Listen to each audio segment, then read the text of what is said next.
Hi guys, I'm Kanak and you're watching Ready Steady Eat.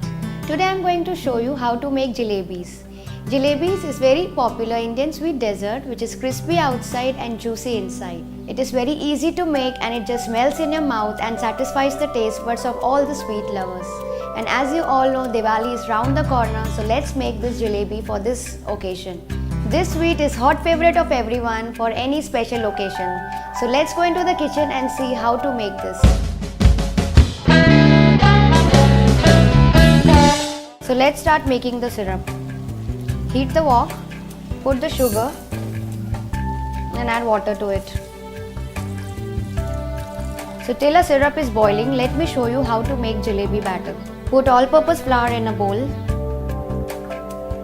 cornstarch and besan. Mix all the dry ingredients first. Now add a teaspoon of oil to it, yogurt and mix well. Take some warm water in a bowl and add yeast to it and leave it for 5 to 10 minutes till it becomes frothy, and then we are going to add it into the batter. Once the yeast is properly dissolved in the water and becomes frothy, now it's a time to ease the yeast solution into the batter. Go on adding some more extra water till the consistency becomes little flowy. It should not be very thick or it should not be very thin, but it should be good consistency to flow enough. At this point of time, add a pinch of color to it and mix well. Once all the things are properly mixed, this way it should be a good flow consistency. Now dough is ready. Now leave this dough for at least 1 hour to fermentate, and then after we'll make the jalebis out of it. Our sugar syrup is still boiling, but it has not come to one flow consistency, so let it boil for another 5 to 7 minutes. Add few strands of saffron to it and let it boil. You can keep it on low flame on another flame, and meanwhile we can start frying our jalebis. Now it's already been 1 hour. Now our dough is ready and it becomes this way. If you want, you can add little 1 or 2 teaspoons of water if you want, but I think this consistency is good enough to work with. Once your batter is ready, put it in a pastry bag or ziploc bag. Here I am using a ziploc bag. It's very convenient and easily available in all households.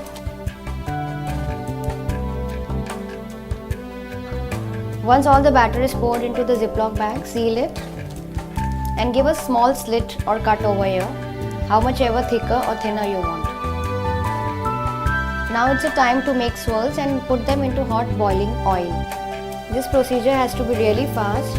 Once you start, just go on revolving it, and just make sure that the tail of the jalebi should come back to the point, otherwise it will become scattered. Fry them for 1 or 2 minutes on each side, and once they are done, if it gives this color, it's time to remove them. Just remove them on a kitchen towel so that it soaks the excess oil. Once you make one jalebi, just make sure you keep a finger to the point from where the jalebis are coming out, otherwise excess batter will flow out.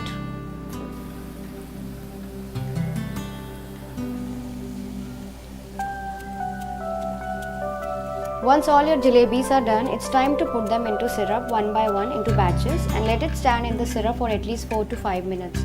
Our syrup has come to one string consistency, as you can see.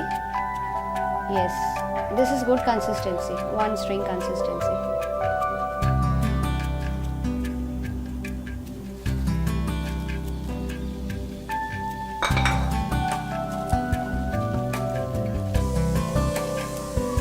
Once the jalebi stays into the syrup around 4 to 5 minutes, now it's time to remove them.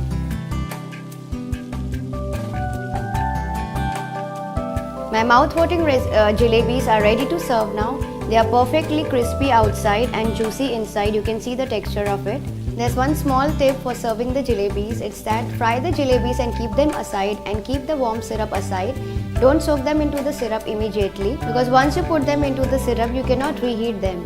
So when it's the time to serve the jalebis, just put them into the warm syrup and then serve them immediately.